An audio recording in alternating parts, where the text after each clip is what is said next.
اعوذ باللہ من الشیطان الرجیم بسم اللہ الرحمن الرحیم السلام علیکم ورحمۃ اللہ وبرکاتہ۔ دوستو، آپ دیکھ رہے ہیں story box Urdu YouTube channel. آپ تمام دوستوں سے گزارش ہے کہ مزید بہت ساری اسلامی اور معلوماتی ویڈیوز کے لیے ہمارے چینل کو سبسکرائب کر لیجئے۔ مردوں کے زندہ ہونے کا واقعہ۔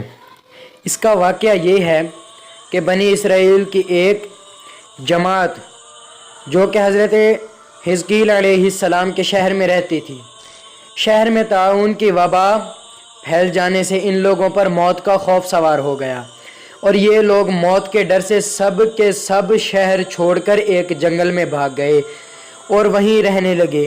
تو اللہ تعالیٰ کو ان لوگوں کی یہ حرکت بہت ہی زیادہ ناپسند ہوئی، چنانچہ اللہ تعالیٰ نے ایک عذاب کے فرشتے کو اس جنگل میں بھیج دیا، جس نے ایک پہاڑ کی آڑ میں چھپ کر اور چیخ مار کر بلند آواز سے یہ کہہ دیا کہ موتوا، یعنی تم سب مر جاؤ۔ اور اس مہیب و بھیانک چیخ کو سن کر بغیر کسی بیماری کے بالکل اچانک یہ سب کے سب مر گئے، جن کی تعداد 70,000 تھی، مر گئے۔ ان مردوں کی تعداد اس قدر زیادہ تھی کہ لوگ ان کے کفن و دفن کا کوئی انتظام نہیں کر سکے، اور ان مردوں کی لاشیں کھلے میدان میں بے گور و کفن 8 دن تک پڑی رہیں، پڑی سڑنے لگی اور بے انتہا تعفن اور بدبو سے پورے جنگل بلکہ اس کے اطراف میں بدبو پیدا ہو گئی۔ کچھ لوگوں نے ان کی لاشوں پر رحم کھا کر چاروں طرف سے دیوار اٹھا دی تاکہ یہ لاشیں درندوں سے محفوظ رہیں۔ کچھ دنوں کے بعد حضرت حزقیل علیہ السلام کا اس جنگل میں ان لاشوں کے پاس گزر ہوا، تو آپ نے قوم کے 70,000 انسانوں کی اس موت ناگہانی اور بے گور و کفن لاشوں کی فراوانی دیکھ کر رنج و غم سے ان کا دل بھر گیا۔ آپ دیدہ ہو گئے اور باری تعالیٰ کے دربار میں دکھ بھرے دل سے گڑ گڑا کر دعا مانگنے لگے کہ یا اللہ، یہ میری قوم کے افراد تھے جو اپنا نادانی سے یہ غلطی کر بیٹھے کہ موت کے ڈر سے شہر چھوڑ کر جنگل میں آ گئے۔ یہ سب میرے شہر کے باشندے ہیں، ان لوگوں سے مجھے انس تھا اور یہ لوگ میرے دکھ سکھ کے شریک تھے۔ افسوس کہ میری قوم ہلاک ہو گئی اور میں بالکل اکیلا رہ گیا۔ اے میرے رب، یہ وہ قوم تھی جو تیری حمد کرتی تھی اور تیری توحید کا اعلان کرتی تھی اور تیری کبریائی کا خطبہ پڑھتی تھی۔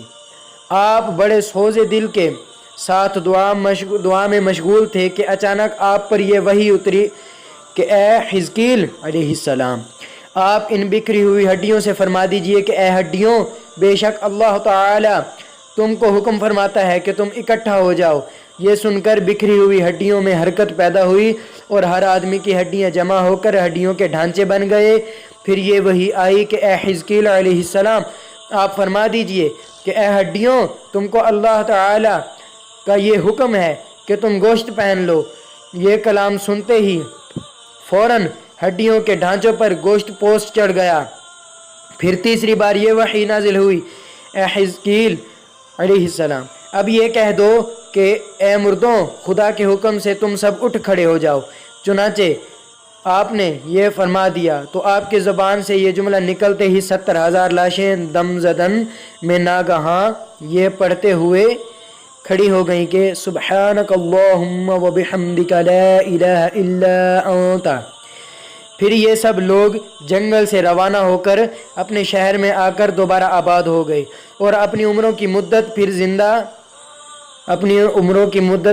زندہ رہے۔ لیکن ان لوگوں پر اس موت کا اتنا نشان باقی رہ گیا کہ ان کی اولاد کے جسموں سے سڑی ہوئی لاش کی بدبو برابر آتی رہی، اور یہ لوگ جو کپڑا بھی پہنتے تھے وہ کفن کی صورت میں ہو جاتا تھا، اور قبر میں جس طرح کفن میلا ہو جاتا تھا ایسا ہی میلا پن ان کے کپڑوں پر نمودار ہو جاتا تھا۔ چنانچہ یہ اثرات آج تک ان یہودیوں میں پائے جاتے ہیں جو ان لوگوں کی نسل سے باقی رہ گئے ہیں۔ یہ عجیب و غریب واقعہ قرآن مجید کی سورہ بقرہ میں خداوند قدوس نے اس طرح بیان فرمایا کہ